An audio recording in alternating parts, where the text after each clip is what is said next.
Et c'est parti pour ce résumé du match entre la France et la Côte d'Ivoire. Et qui va commencer à la 32e minute de jeu. On va voir Moussa Idriss Koné ouvrir le score pour la Côte d'Ivoire. À la 32e minute de jeu. Une frappe enroulée magnifiquement. Le gardien de l'équipe de France, Ilian Jourdain, ne peut rien faire. Sûrement un peu masqué par sa défense. Et à la 48e minute de jeu, c'est la France qui va répliquer. Avec Rémi Imbert sur le côté gauche qui va centrer au deuxième poteau. Bien contrôlé, remis dans un second temps. Et bien fini par Paul Aymar. Le milieu d'AS Saint-Etienne qui vient crucifier Christiani Kouassi, le gardien de la Côte d'Ivoire. Et égaliser dans un second temps pour l'équipe de France. Le centre de Rémi Imbert au second poteau. Le contrôle, la remise et la finition. Un cas d'école là pour notre équipe de France. Un partout. Et on se retrouve à la 72e minute de jeu avec Adam Yari qui reçoit un centre et qui revient dans les pieds de Djilan Nguessan qui vient crucifier le gardien de la Côte d'Ivoire. 2-1 pour l'équipe de France à la 72e minute de jeu. Djilan Nguessan, l'attaquant du PSG, en bon renard de surface qu'il est, vient crucifier Christiani Kouassi suite à une perte de balle dans la surface ivoirienne. Il se retrouve en face à face et finit avec un ballon au premier poteau. Mais ce match n'est pas fini puisqu'à la 76e minute, c'est Ibrahim Dosso qui vient remettre les compteurs à zéro, de partout.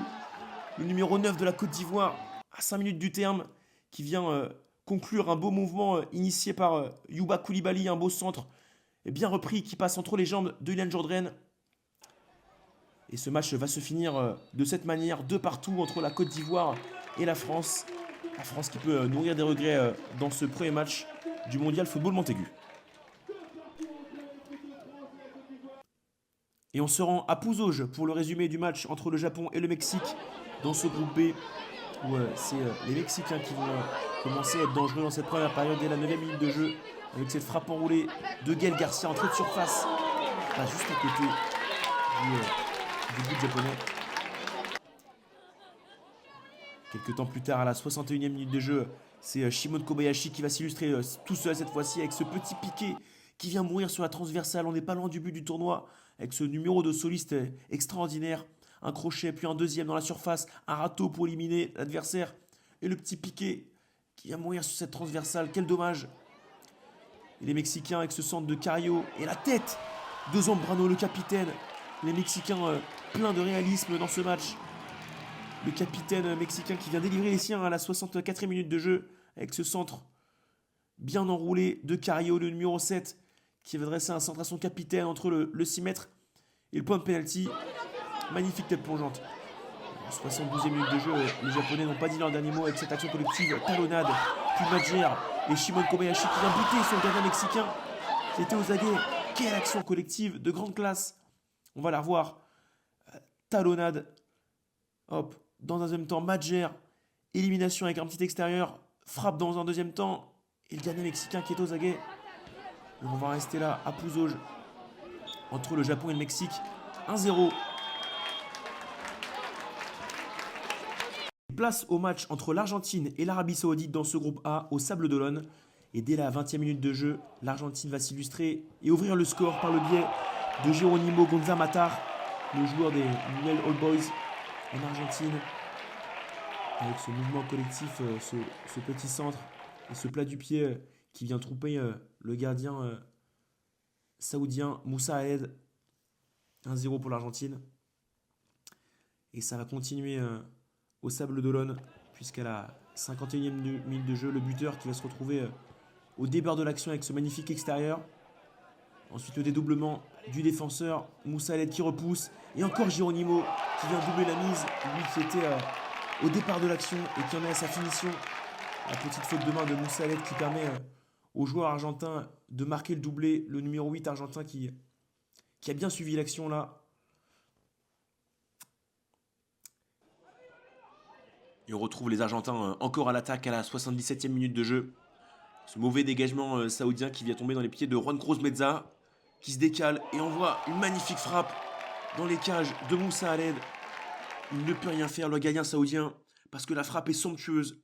Le contrôle est magnifique. Quel enchaînement du milieu de terrain de River Plate. 3-0 pour l'Argentine. Et là, 79e minute du jeu, 3-0. Et les Argentins qui vont agrafer le score avec un quatrième but de Diego Fleitas Vega. 4-0 pour l'Argentine à la 70e minute de jeu. Bientôt la fin. Les Argentins qui sont sans pitié face aux Saoudiens. Le petit centre, le contrôle en pivot, il se retourne et il trouve le but dans un trou de souris de Moussa Aled. 4-0 pour l'Argentine qui n'ont pas fini avec ce cafouillage dans la surface.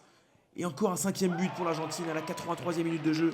Et cette fois-ci, c'est Thomas Parmo, le numéro 20 de l'Argentine, qui vient conclure le festival argentin. L'Argentine qui prend la première place de ce groupe A au profit de la France et de la Côte d'Ivoire. L'Argentine qui jouera la Côte d'Ivoire jeudi prochain et qui fait donc office de favori dans ce tournoi. 5-0 face à l'Arabie Saoudite.